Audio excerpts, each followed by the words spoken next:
Hi అండి. ఈరోజు నేను క్రిస్పీ బెండకాయ పకోడీ చేస్తున్నానండి.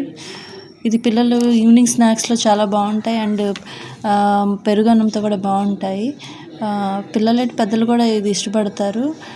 ముందుగా బెండకాయలు ఒక 4-5 బెండకాయలను తీసుకొని చక్కగా శుభ్రంగా వాష్ చేసుకున్నానండి. వాష్ చేసుకున్నాక బెండకాయలను 2 ముక్కలుగా చేసి మనకు నచ్చిన రీతిలో పొడవుగలగా కట్ చేసుకోవాలి.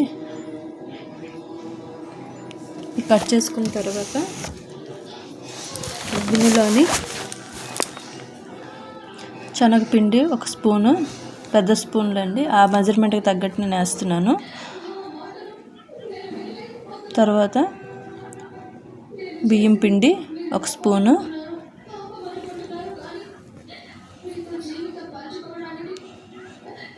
జొన్న పిండి అండి, కార్న్ ఫ్లోర్ అదొక స్పూన్ వేస్తున్నాను.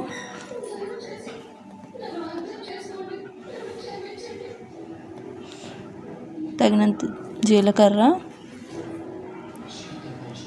వాము,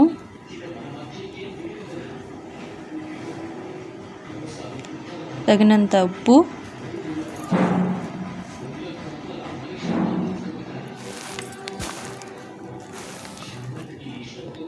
కొంచెం కారప్పొడి,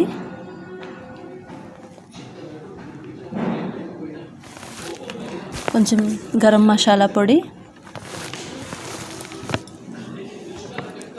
తగినంత వేసుకోవాలి. మీకు ఇష్టమైనంత. ముందుగా కళాయి పెట్టేసుకొని ఆయిల్ వేస్తున్నానండి. ఆయిల్ హీట్ ఎక్కే లోపల ఈ మిశ్రమాన్ని మొత్తంనే కలుపుతున్నానండి. కలిపిన తర్వాత ఈ బెండకాయ ముక్కలను కూడా అందులో వేసి అంత దానికి పిండి మొత్తంగా పట్టేలాగా కొంచెం డ్రైగా కలపాలి. కొంచెం దానికి పట్టాలి కాబట్టి కొంచెం వాటర్ చూసుకొని వేసుకొని అలాగా దాన్ని కలుపుకోవాలండి.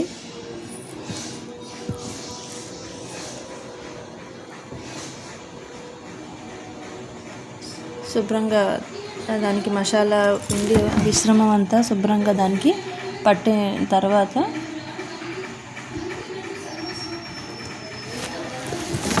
కొంచెం అల్లం వెల్లుల్లి పేస్ట్ కూడా వేస్తున్నానండి.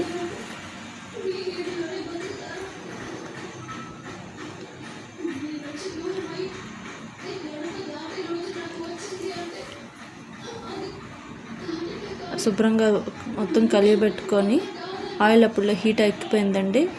ఇప్పుడు కొంచెం అలాగా మనం ఉల్లి పకోడీ ఎలా వేసుకుంటామో అదే మాదిరిగా ఈ బెండకాయ కూడా సేమ్ ఇదే మాదిరిగా వేసుకొని కొంచెం క్రంచీగా అయ్యేంత వరకు బాగా డీప్ ఫ్రై చేసుకోవాలండి.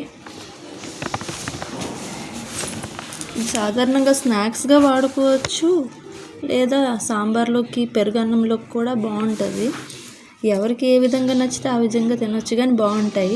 ఒకసారి మీరు కూడా ట్రై చేయండి.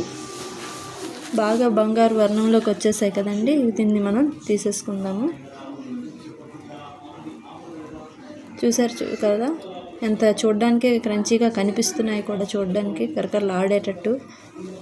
ఇంతేనండి, రెడీ అయిపోయింది. Thank you for watching. Please subscribe.